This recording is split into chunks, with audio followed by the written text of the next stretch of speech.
Princess Elizabeth. The Challenge Cup for schools, men's junior 8s, and we have Westminster School on the left of your picture in their characteristic pink, and on the right it's Norwich School. Norwich beat Durham yesterday quite easily.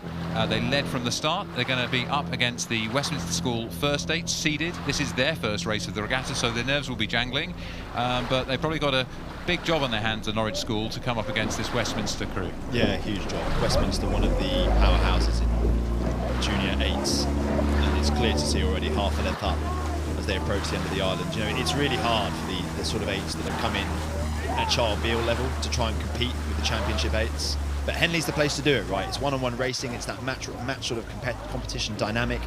If you can get out and get out fast and try and lead your opposition at the barrier, anything can happen. Well, that's right, and Westminster out to a good, strong early lead. You can see, actually, the Westminster crew have got what we call a bucket rig, 2 oarsmen on the same side of the boat together in the middle of the crew. That's favoured by more and more crews these days. Helps to get the boat balanced and running straighter, sometimes helps the rhythm through the middle of the crew. And they're using that rhythm to translate that start phase of getting the boat up and running as quickly as possible into a more sustainable rhythm for the middle of the race. And Norwich, closest to our picture, are now also going to need to convert their frantic attempts to hold on to Westminster into something that they can sustain through the course. Passing the Foley mark, you can just see, you love the way we do our electronic timing here at Henley. 3:17.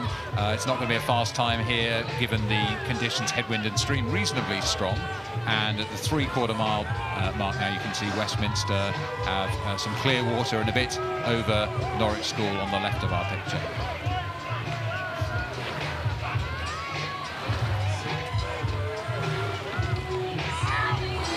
So just looking here at Westminster from above, you can see the pattern that I was mentioning earlier, Tom, of the way they've decided to seat the crew and rig the crew with those 2 oars in the middle of the boat on the left side, rowing together. And on the right side of the picture, you can see the stroke oar furthest from us and the bow oar closest to us, both on the same side. Now, when that works well, that's aiming to give the crew a bit more stability and cohesion. They need to try to make sure they get enough cover. That's the gap between the oars going in and out and the puddles boiling aft, as they say in the poem, so that the stroke oar goes into clean water, can lock on and grip.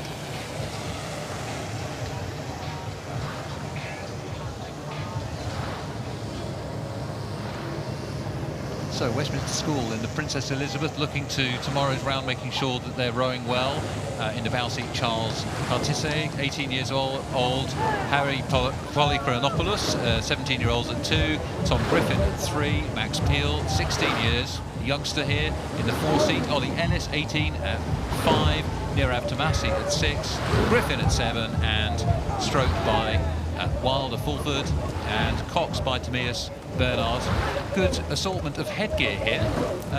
You know, they're obviously trying to display some individuality. I'm not sure what we make of that, Tom. Yeah, I think 5s must be going straight to safari after this. It's certainly an interesting hat.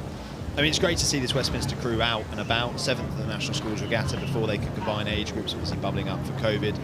And that will have strengthened the crew. Often you bring in J16s post-national schools, some really promising young athletes to try and give not only the J18 group a bit of a shake-up, but actually a bit of extra speed, a bit of zeal and enthusiasm, and clearly working wonders for Westminster. They'll be able to enjoy their what's become a Thursday paddle and look forward to pastures afresh tomorrow. So in 1946, the young Princess Elizabeth first visited Henley Royal Regatta, and a cup was instituted in her name, and that is the Princess Elizabeth Challenge Cup for schools men's 8s.